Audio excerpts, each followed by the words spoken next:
नमस्ते dear students, welcome to all. स्वागत है आप सभी का पीटी एजुकेशन पे एक बार फिर से। आज है session number 176 PT news affairs में। आप सभी का वेलकम है। एकदम जोश के साथ पार्टिसिपेशन रखिएगा कमेंट थ्रेड में। एकदम वो वाली स्पिरिट जिसे कहते हैं एनिमल स्पिरिट, यानी कि करके दिखाएंगे। आज के लिए आपका पहला सवाल है, एनिमल स्पिरिट से मुझे याद आया कि ये टर्म दिया किसने है, बता सकते हैं आप लोग? Who has coined this term animal spirit? कौन से ऐसे अर्थशास्त्री हैं, हिंट भी दे दिया मैंने आपको कि this term is coined bye an economist, right. तो पहला सवाल, शुरुआत में ही सवाल मैंने आपके लिए पूछ लिया आज। चलिए शुरू करते हैं आज का काम। टॉपिक फॉर टुडे, आज बहुत ही इंपॉर्टेंट टॉपिक है, मतलब बहुत ही ज्यादा मोस्ट मोस्ट इंपॉर्टेंट टॉपिक है आपके लिए। Cyber security challenges in India.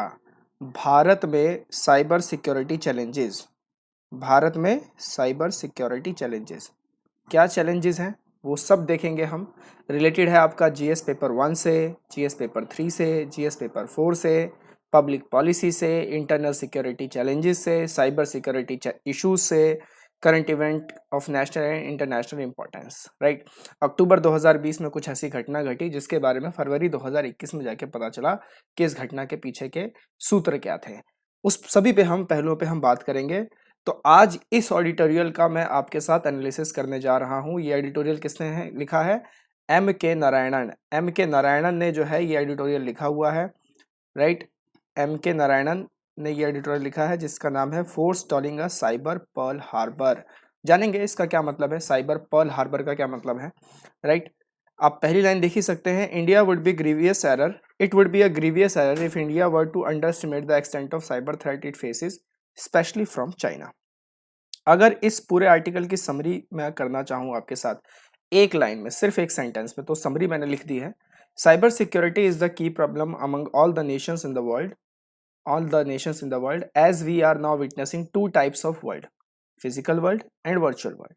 And in order to maintain the internal security linked with digital infrastructure, India must take a cognitive and calculative steps to ensure the digital security of citizens. तो ये इसकी पूरी summary है। M के नारायणन जो कि farmer NSA रह चुके हैं भारत के, इंडिया के सिक्योरिटी चैलेंजेस पे हमेशा लिखते रहते हैं, फॉरेन अफेयर्स पे भी लिखते रहते हैं। इनके आर्टिकल बहुत ही बेहतरीन होते हैं।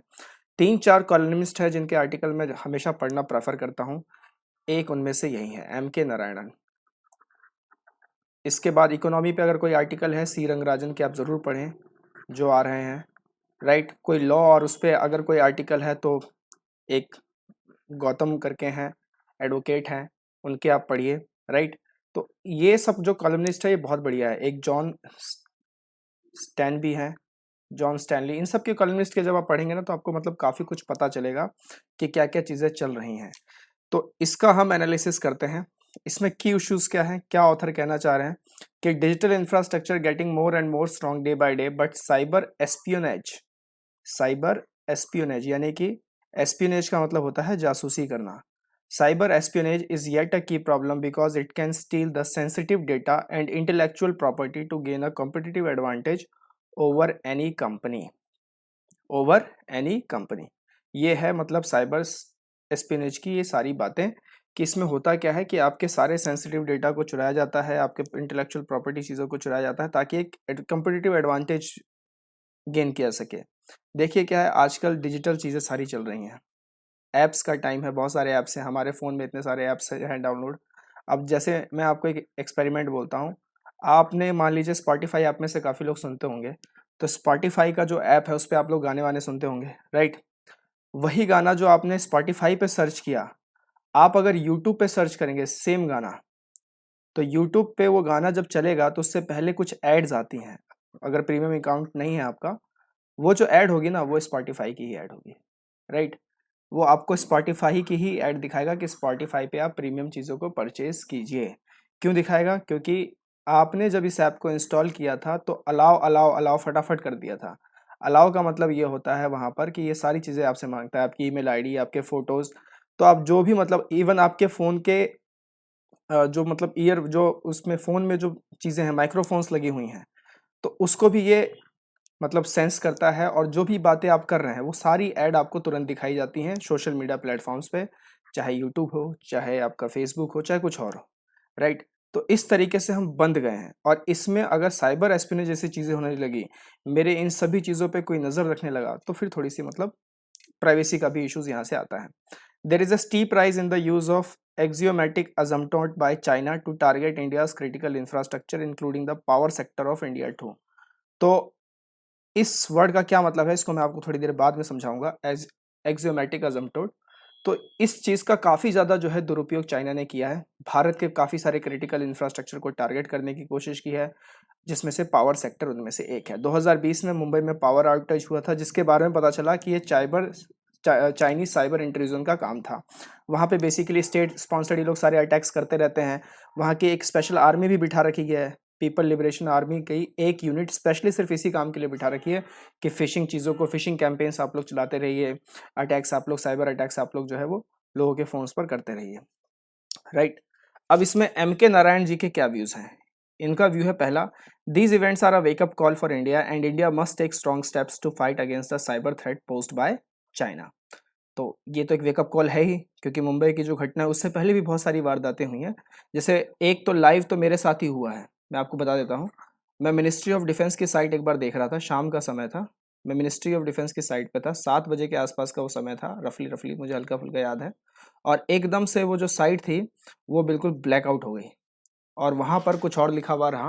वो साइट एकदम से ब्लैकआउट हो गई, और ब्लैकआउट होने के बाद मतलब वो पूरी की पूरी साइट ही वहाँ से गायब हो गई। बाद में न्यूज़ में थोड़ी देर बाद फ्लैश हुआ कि कुछ अटैकर्स थे जिन्होंने भारत की जो मिनिस्ट्री ऑफ डिफेंस की वेबसाइट है उसको हैक कर लिया था, और वहाँ पर कुछ उल्टे सीधे मतलब भद्दे कमेंट भी लिखे हुए थे, राइट। तो ये तो लाइव मैं उस वक्त देख ही रहा था, और उस वक्त मेरी आंखों के सामने ये चीज़ें हुई थी। हैंस इंडिया नीड्स, तो इस तरीके की चीज़ों से बचने के लिए इंडिया को क्या चाहिए? साइबर पर्ल हार्बर को अवॉइड करना होगा। वर्ल्ड वॉर 2 आपको मालूम होगा, वर्ल्ड वॉर 2 में जापान ने पर्ल हार्बर पर अटैक किया था, जिसके बाद अमेरिका जागा और अमेरिका वर्ल्ड वॉर 2 की लड़ाई में कूदा। तो वही चीज़ है कि जिस तरीके से जापान ने 1 घंटे के अंदर में ही वो पूरा हार्बर तहस नहस कर दिया था, तो यही चीज़ है साइबर से भी, कि 1 मिनट में, कुछ ही मिनट में आपकी जो डिजिटल इंफ्रास्ट्रक्चर है वो तबाह हो सकती है, एक दिन में तबाह हो सकती है। एक बिल्डिंग आपने बनाई, एक फिजिकल स्ट्रक्चर आपने बनाया, उसको बनाने में भी समय लगता है, उसको गिराने में भी समय लगता है। लेकिन डिजिटल इंफ्रास्ट्रक्चर ऐसी चीज़ है जिसको सिर्फ एक दिन में पूरे वर्ल्ड की डिजिटल इंफ्रास्ट्रक्चर को गिराया जा सकता है।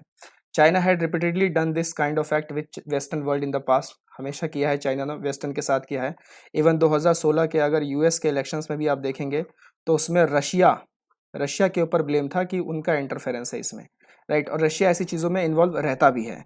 ऐसी बात नहीं है कि सिर्फ चाइना ही इन्वॉल्व रहते हैं, यूएस भी रहता है, रशिया भी रहता है। और यूएस की खास बात यह है कि यूएस तब जागा इस चीज़ों को देखते हुए, साइबर सिक्योरिटी की चीज़ों को देखते हुए, 2017 में वो जागा, जब उनके खुद के इंटरनल सिक्योरिटी टूल्स को हैक कर दिया गया। इवन एक और एग्जांपल मैं देना चाहूँगा, तो यूक्रेन का एक एग्जांपल है। वहाँ भी मतलब जो है मतलब बहुत बुरी तरीके से उनको भी हैक किया गया था, पूरे मतलब मालवेयर सॉफ्टवेयर्स उनके अंदर डाले गए थे, और उनके जो मतलब न्यूक्लियर पावर स्टेशन है उनको पूरा जैम कर दिया गया था।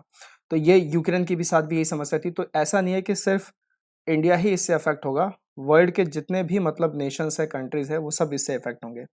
China blamed for global phishing campaigns to target vaccine research, corporate networks and seek some sensitive information. अब चीन क्या है कि देखिए, ये क्या हुआ, कोविड के बाद सभी साइंटिस्टों ने, देशों ने मिलकर सोचा कि हम एक साथ एकजुट होकर कोविड से लड़ाई करेंगे, रिसर्च वगैरह सब साथ साथ होगी। इसका फायदा चीन ने ये उठाया कि सप्लाई चेन जो होती है, क्योंकि हर काम सप्लाई चेन से होता है, अगर एक देश दूसरे देश से मतलब कोऑर्डिनेट कर रहा है सप्लाई चेन की वजह से, तो चीन ने क्या सोचा है कि as per views of M के नारायण, कि वो इनके सप्लाई चेन को ही डिसरप्ट करे और इसमें किसी तरीके से घुसकर अपने फिशिंग कैंपेन को लॉन्च करके जो भी वैक्सीन रिसर्च जो भी हुई है सभी देशों में, उसको हैक किया जाए। उसके साथ साथ जैसे ही वैक्सीन रिसर्च होगी, तो देखिए क्या है, वैक्सीन रिसर्च के लिए पैसा लगता है, वो पैसा या तो सरकार देगी, सरकार अगर नहीं दे रही है तो कॉरपोरेट देगी। तो या तो सरकार की फाइल में घुसेंगे या फिर कॉर्पोरेट के नेटवर्क में घुसेंगे, और जब घुसेंगे तो कुछ सेंसिटिव इन्फॉर्मेशन लेके ही निकलेंगे। तो इस तरीके की कुछ प्लानिंग जो है ये चाइना करने की सोच रहा है। मुंबई के पावर आउटेज के बाद तो ये दिखता है, ये कहना है एम के नारायण का, जिन्होंने ये आर्टिकल लिखा है। अब इसमें कुछ कीवर्ड्स है वो मैं आपको समझा देता हूँ। जैसे पहला था एक्सियोमेटिक अजम्प्टोड, अगर ये आप आर्टिकल पढ़ेंगे तो इसमें साफ साफ यूज किया गया है एक्सियोमेटिक अजम्प्टोड। यहाँ आप देख सकते हैं एक्सियोमेटिक अजम्प्टोड। तो इसका मतलब मैं आपको बता देता हूँ, it is a kind of network infrastructure whose servers are to be known used by Radico.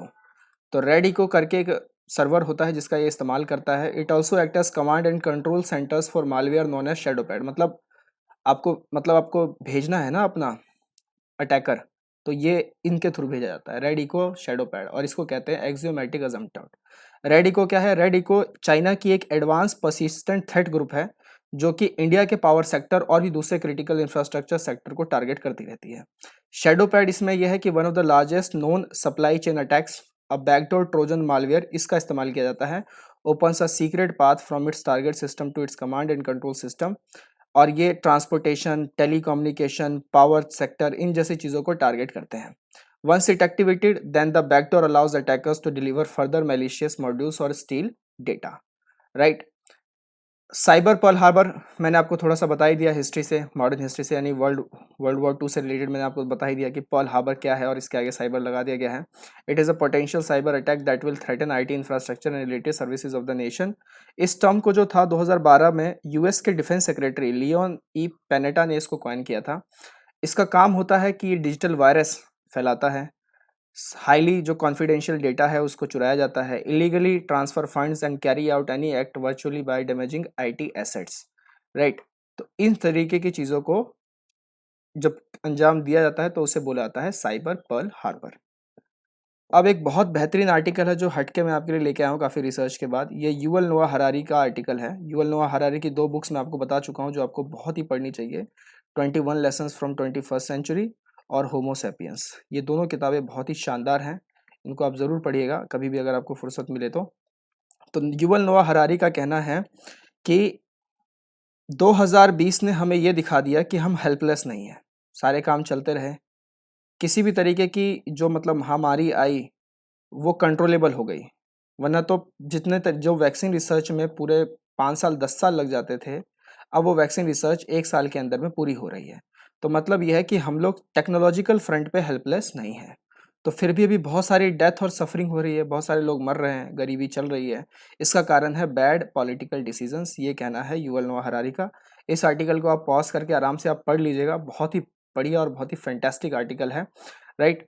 यहाँ भी आप देख सकते हैं, it is the job of politicians rather than engineers to find the right balance between the useful surveillance and dystopian nightmares. तो कुछ Orwellian चीज़ों की ये बात कर रहा है, जॉर्ज ऑरवेल की जो किताब है 1984। आप में से कितने लोगों ने पढ़ी है ज़रूर बताइएगा।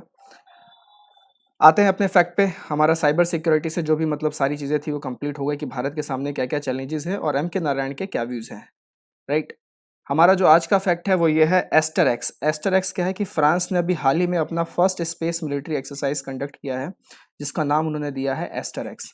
क्या भारत भी ऐसा कर चुका है? यस। भारत की एक्सरसाइज का नाम है इंड स्पेस एक्स। यहाँ आप देख सकते हैं इंड स्पेस एक्स आर्टिकल लगाया हुआ है मैंने। India's first ever simulated space warfare exercise. और साथ ही साथ मिशन शक्ति क्या है? तो ये एक an anti satellite mission test है, मिसाइल टेस्ट है। तो ये 3 चीज़ें जो हैं आप याद रखिएगा, AsterX, IndSpaceEx और मिशन शक्ति। आइए खुद को एनरोल कीजिए इकोनॉमी के शानदार क्रैश कोर्स में। 36 घंटे का कोर्स है, चल रहा है, बैचेस बनते जा रहे हैं। आप खुद को एनरोल कीजिए and learn and be confident with economy like a boss. साथ ही साथ पीटी के सब्सक्रिप्शन कोर्सेज ऑन है। अगर आप अभी भी पजल में है कि अखबार कैसे पढ़ना है, नोट्स कैसे बनाने हैं, कौन से आर्टिकल्स को ज़्यादा तवज्जो देनी है, तो इसमें आप एनरोल कर सकते हैं। इसमें आपको beautiful 10 excellent editorial analysis with deep and rich insights के साथ आपको दिया जाएगा, राइट। करंट अफेयर्स की एनुअल कंपाइलेशन आ चुकी है बुक स्टोर पे। डाउनलोड लिंक पे जाकर डाउनलोड करके आप अपनी बुक को पढ़ सकते हैं। 2020 का पूरा एनुअल कंपाइलेशन है करंट अफेयर्स का, तो इसका पूरा लाभ उठाएं। हम मिलते रहेंगे इसी तरीके से। Wonderful PT resources are waiting for you. Till then take care. नमस्ते, जय हिंद।